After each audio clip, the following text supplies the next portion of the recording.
Nancy. Yeah, so today is our, SUNY updates type of day, and we've been working on expanding Starfish. Many of you have probably heard of Starfish. It's our early alerts platform. We've been expanding that community of practice for the last several years, and this afternoon we do have another session specifically about Starfish, if you're interested in that. But one of the aspects of the expansion of that partnership is to test out the analytics part of Starfish. And so today we're just reporting, this is a little bit of a quicker presentation, but we're reporting on how that went for us and providing that update for anyone who's unfamiliar with the pilot that we did. So again, just a little bit of background. We currently have 33 campuses, SUNY campuses, utilizing Starfish, which is Early Alert and Connect. And Starfish was owned by Hobsons. So that's why Hobson was in the title as of December. That they actually were purchased by EAB recently. Many of you might have heard of EAB as another student success platform provider. And again, we'll touch on that a little bit later this afternoon in a different presentation. But again, we have 33 campuses utilizing Starfish, mostly for the early alert features and Connect being the appointment features. And we didn't have any campuses at the time utilizing analytics, which would really provide additional capabilities for the tool. So we wanted to learn a bit about it, and we launched an application process and selected Brockport to be our partner for this pilot. And so we have Thomas Chu with us today from Brockport to tell us a bit about his experience, but a little bit more background. We had some goals for this pilot at the SUNY system level, as well as the campus level, and some that were sort of shared between the two of us. So at SUNY system, we've been doing a lot of these student success initiatives. We recently had a lot of PIF funded initiatives, and we had different initiatives led out of the SUNY Student Success Network out of Jennifer Miller's office. And so, we really want to be able to know what interventions are working and how we can connect everything together. And we thought analytics might be able to do a little bit of that. So we wanted to learn about that. And just providing us access to an analytics tool. Again, we ended up doing this only at a single campus, but we had the idea, what if this was something we had at the SUNY system level in the future? What kinds of things would we be able to look at, and then be able to provide advice to campuses around? So it again is a pilot to build some of our capability around what an analytics tool might look like. For the campus, really an opportunity to leverage the data that they already have to really help drive progress toward institutional goals, to be able to look at some of the data for benchmarking purposes, to be able to look at the data for each course section, which ones are doing well, where are students struggling, how can we identify students who are at risk.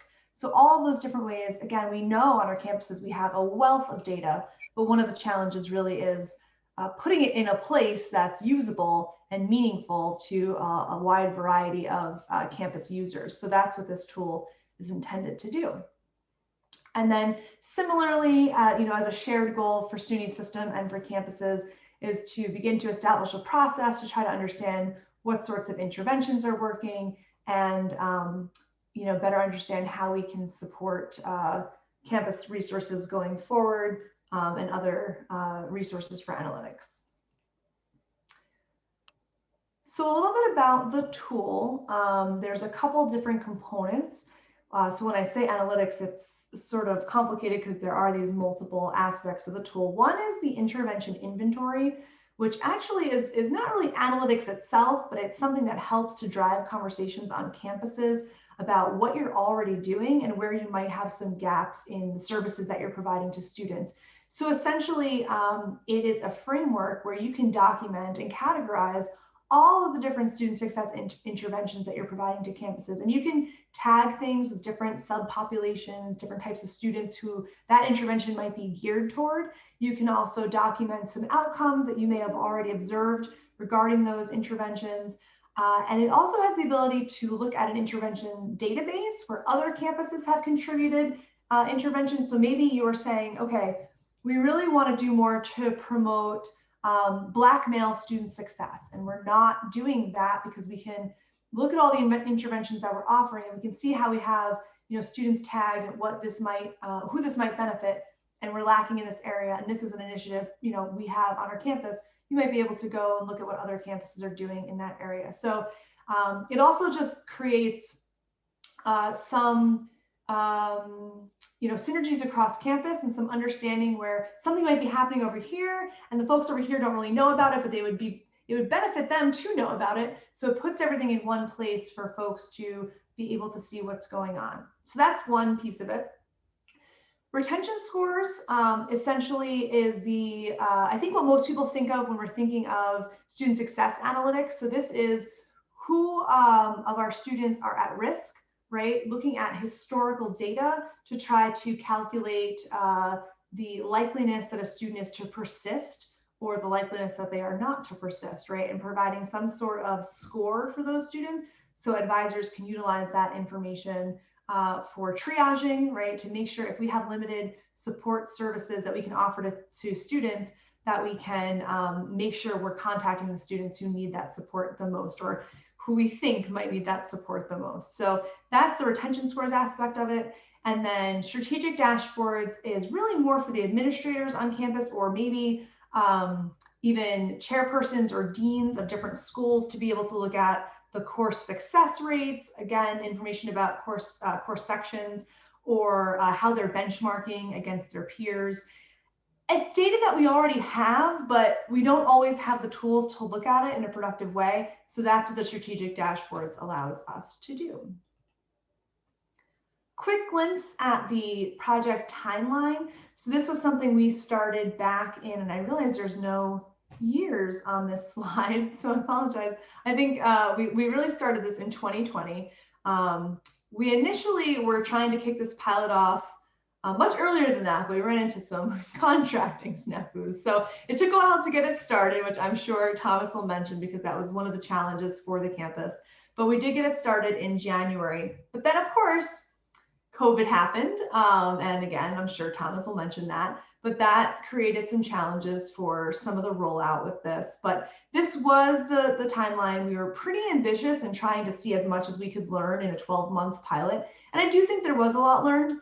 But again, it was ambitious in general, just by being 12 months. And then, of course, was met with some challenges with COVID. All right, so I'm going to turn it over to Thomas. And again, that was all just a really very brief and quick overview, but Thomas is going to tell you more about what they learned at Brockport and what some of the challenges were, what some of the learnings were, and then we would be happy to have any questions answered, any other discussion that we'd like to have surrounding analytics. So Thomas, take it away. Absolutely. Can you hear me, Kristyn? Kristyn? Can you hear me? Sorry, I muted myself and then I put my thumbs up and you probably didn't see my thumbs up. Can you hear me though? Yes. Yeah. Okay. Oh, I was freaking out. Oh my gosh. Okay. Well, hi everybody. So I'll start off by saying, yeah, great intro. Great building the scene from Kristyn. At Brockport, we call Starfish Eagle Success. That's our personal branding. So this opportunity was a kind of a perfect next step for where we were going and what we were trying to accomplish with the system. Anyone who knows Starfish knows that it does so many things already. And so I don't know of any campus that uses all of Starfish. It is very broad system, but you find the things that work for you. So for us, we were looking at student persistence and trying to get more data. And we had looked at some predictive analytics in different areas. So when this pilot came up, we said, yeah, let's go for it. Let's try it out. And so I want to just spend some time, just a couple minutes, acknowledging some of the realities to the pilot. First thing that happened is the contracts. The contracts took longer than expected, which contracts often do. And so in that time, the buy-in that we had on campus, I'm not sure if it's just our campus, but I'm guessing it's most campuses. Our IT staff and our programming staff is limited, so there are lists of projects that the campus need and prioritized and changed often. So we had full buy-in, and then when the contracts got pushed back, we lost some of that support. So that was the first thing that we had. They just couldn't wait to do other projects, so they had to take on other projects. And that's what I mean by human resources too. The folks who were going to do some of the work with us were no longer available to do that. Implementation time was fast. It was always known that this was going to be a quick implementation. So with limited resources, we had high expectations, and we actually did pretty well on the implementation time. And I'll talk a little bit more about that in a minute. The realities of knowing that buy-in across campus is always one of the biggest challenges. We were prepped and ready for that. Training and usage takes time. And then amongst all of those realities, COVID happened, which, as everyone knows, that it changed how we view things and it changed priorities. And so, there's a lot of things to understand going into this pilot. Kristyn, can you switch? So with all that being said, we got the approval, we got moving forward, and we said, all right, let's make lemonade. We chose to focus on the first part, the intervention inventory and the strategic dashboards, rather than the retention scores. The retention scores, that programming was a different kind of programming than we had access to at the time. So we said, all right, we'll make our best with these things. The success scores were going to be great for my staff, the folks doing persistence work, student success work directly, but we weren't necessarily going to push those across campus. So we decided to look at the things that would positively affect across campus. Once we got the implementation done, the biggest part was full-on buy-in. We had buy-in from administration that we were able to call a training for all academic department chairs and the dean's teams to go through a training on how we were going to be able to use these strategic dashboards. We worked with our friends at Starfish to create some templates. It was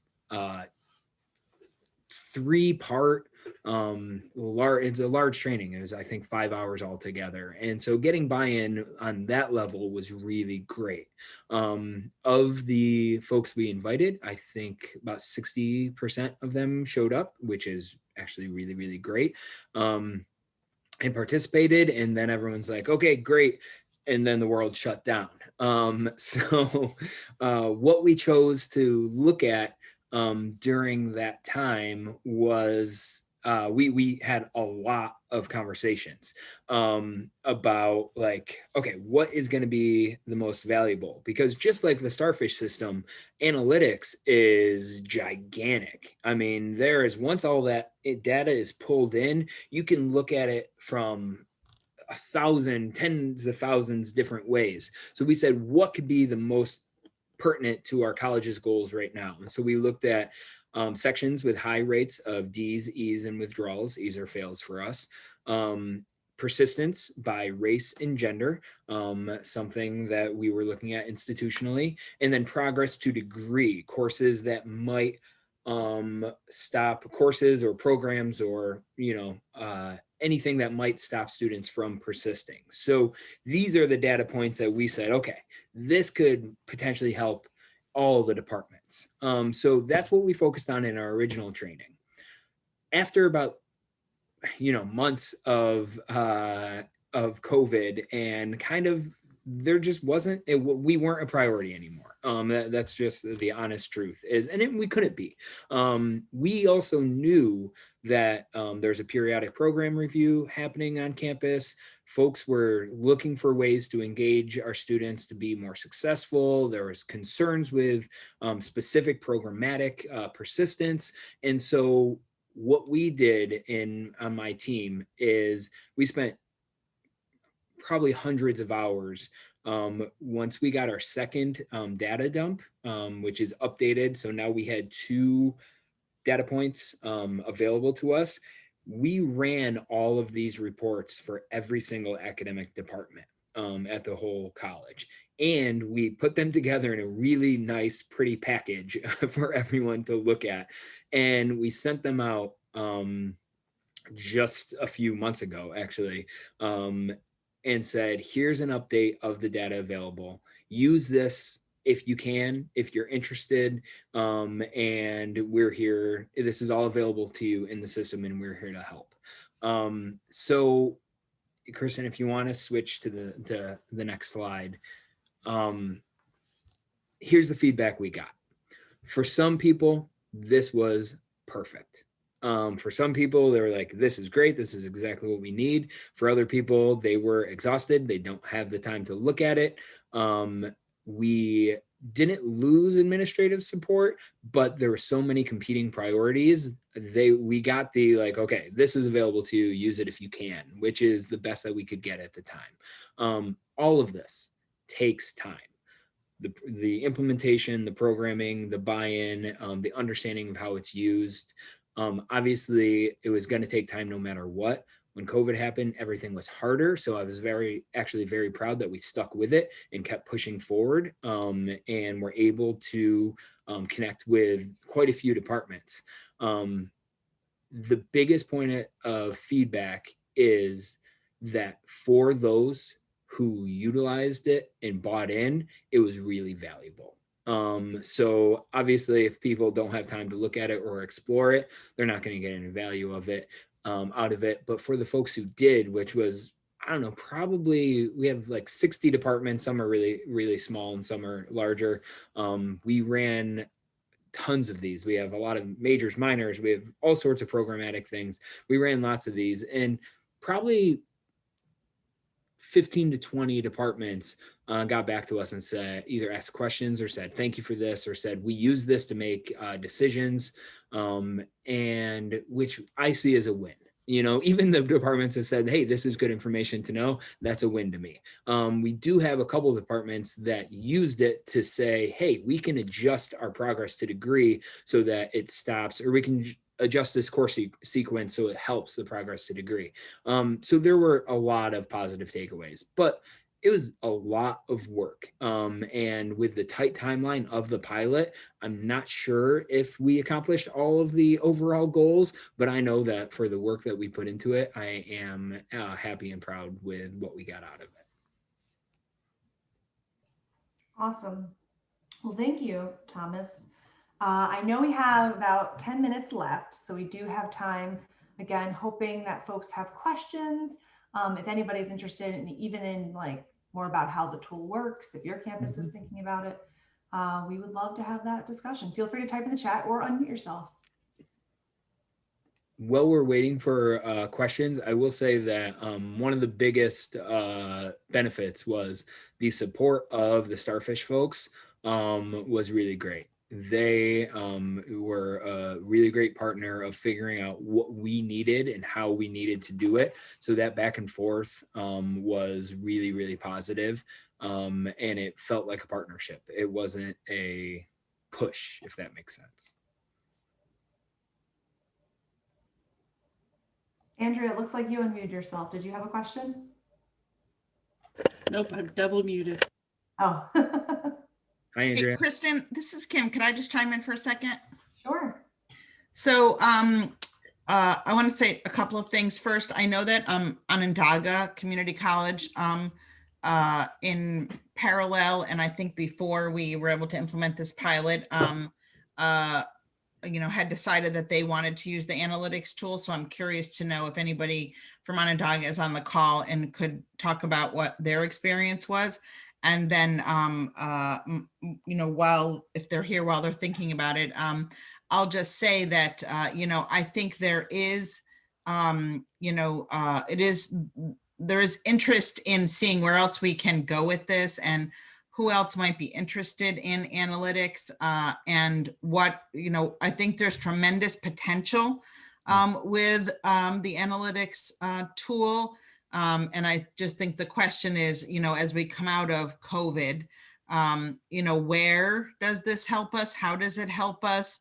where, where do we want to go next with it? And I think the we there is individual campuses, but also SUNY. So, and now that we know EAB has, acquired Starfish, when you think about the approach that EAB has taken with analytics previously, I just think there's tremendous opportunity. So I just want to put that out there and say, we didn't get as far as I think we or the campus would have liked with this pilot, but I don't think that means that we're done. I think it's just how do we, what's the path forward? Yeah, we would certainly be interested in continuing if it was feasible. That is, like, we got enough out of it and there's enough momentum that if we could continue and working with our partners with Hobsons, is we do have access to all this data, but as the pilot concludes and we don't have the resources to continue the way that we had. Yeah, thanks, Thomas. And many thanks to your team for all the work that was done in the midst of COVID. Yeah, thank you for that. It was a lot, but we learned a lot. It was yeah, good. It's great. Is anybody from Onondaga here? Okay. I don't think so. Kim, this is Michele. Sorry, everyone, I was late. My internet freezes at 12:55 every day, apparently. Thomas tells me his freezes at 4. I'm sure Kristyn did, of course, an amazing job introducing this presentation. What I was going to say in the beginning of it is that the kind of deeper dive that I think, Thomas, you're not really even alluding to, you're saying that you got, right, even with this truncated timeline.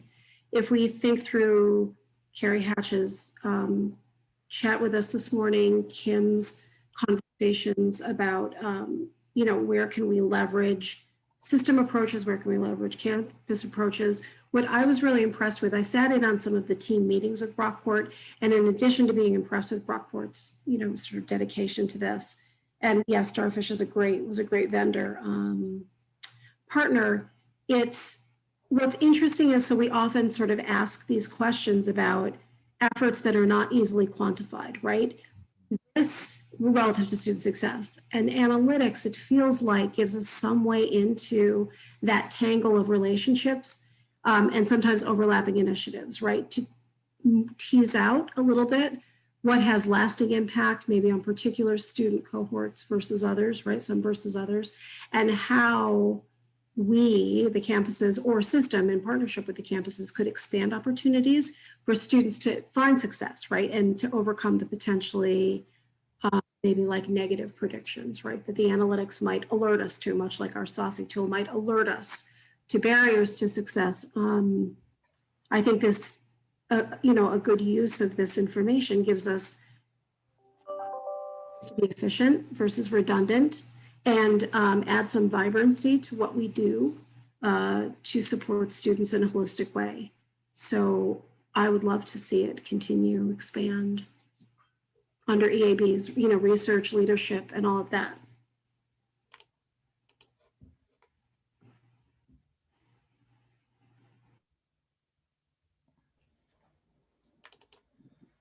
Everyone's so quiet in this after lunch hour. And we didn't even have the SUNY wraps or cheesecake squares, putting us to sleep. Or a bag of chips. Yeah. So I did put in the chat Thomas and Michelle's email addresses. If anyone has any questions and would like to reach out to them, please feel free.